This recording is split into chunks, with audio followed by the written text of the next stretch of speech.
এই ডিজিটাল যুগে শুরু থেকে রাতে ঘুমাতে যাওয়া পর্যন্ত অনেকে স্মার্টফোনের হাতে বন্দী থাকে, অথচ এই প্রযুক্তি নির্ভরতা আমাদের জীবন থেকে কেড়ে নিচ্ছে মূল্যবান সময়, মনোযোগ ও সম্পর্কের গভীরতা। মার্কিন সাংবাদিক ও লেখিকা Catherine Price how to break up with your phone নামে বইয়ে তুলে ধরেছেন কিভাবে ধাপে ধাপে প্রযুক্তির আসক্তি থেকে বেরিয়ে এসে জীবনকে আরও প্রাণবন্ত করা যায়। শুধু সময় কমানোই নয়, কেন আপনি মোবাইল ফোনের ব্যবহার কমাতে চান এই প্রশ্নের উত্তর খুঁজে বের করাটা জরুরি। আপনি কিসে সময় দিতে চান?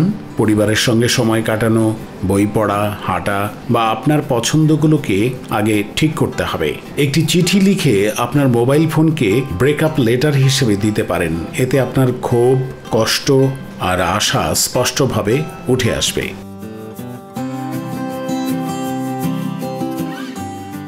আমরা অনেক সময় একাকিত্ব বা একঘেয়ে সময় থেকে মুক্তি পেতে মোবাইল ফোনে ঢুকে পড়ি, কিন্তু তাতে কাটানো সময়ের পর আমাদের আরও একা লাগতে থাকে। এর বদলে এমন কাজ খুঁজুন যা আপনাকে আনন্দ দেয়। আপনি কি করতে ভালোবাসেন, নতুন কি শিখতে চান, কাদের সঙ্গে সময় কাটাতে চান, এই বিষয়গুলো চিহ্নিত করুন। আপনার ফোনে থাকা অ্যাপগুলোকে দুই ভাগে ভাগ করুন। প্রয়োজনীয় ও সহায়ক অ্যাপ যেমন ঘড়ি, মানচিত্র, ব্যাংক অ্যাপ। সময় নষ্ট করে এমন অ্যাপ যেমন সোশ্যাল মিডিয়া, শপিং, গেম ইত্যাদি। প্রথম ধাপ, সময় নষ্টকারী অ্যাপগুলো ডিলিট করুন। ফোনে ঢুকে পড়ার অভ্যাস ঠেকাতে হোম স্ক্রিনে কেবল দরকারি অ্যাপ রাখুন। আরও ভালো হয় যদি আপনার ফোনটি সাদা কালো মোডে চালান, তাতে চোখের আকর্ষণ কমে যাবে। ফোন ব্যবহারে কিছু নিয়ম তৈরি করলে পরিবারের সময় কাটানো আরও অর্থবহ হয়ে উঠতে পারে। যেমন খাবারের সময় সবাই মিলে ফোন একপাশে রেখে খাওয়ার অভ্যাস গড়ে তুলুন। এতে একে অপরের সঙ্গে কথা বলার সুযোগ বাড়বে, সম্পর্ক আরও ঘনিষ্ঠ হবে।